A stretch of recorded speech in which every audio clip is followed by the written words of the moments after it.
अस्सलाम वालेकुम नाज़रीन, मैं हूँ सलमा हालिक। आप देख रहे हैं KPN-HD। रिपोर्ट शामिल करते हैं नारशेर अली खान से समीना चौधरी की। नारशेर अली खान मल्ला हस्तानी ख्वाजगान का ट्रांसफार्मर अरसा दराज से खराब है। कई बार महकमा बरक़ियात को बावर करवा चुके मगर कोई सुनवाई नहीं।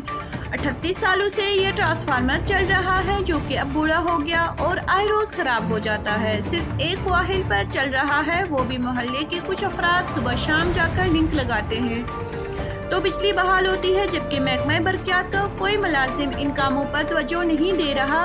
न ऐसी जगहों पर आके खुद महकमे को बताते हैं। इसी ट्रांसफार्मर से 3 मोहल्लों की बिजली चल रही है। अवाम इलाका हस्तानी ख्वाजगान ने मीडिया से गुफ्तगू करते हुए कहा है कि अक्सियन बरक़ियात खुसूसी तवज्जो दें कि नया ट्रांसफार्मर नस्ब करें, क्योंकि ये किसी भी बड़े हादसे का पेशगमा साबित हो सकता है। 7 घर भी आबाद है।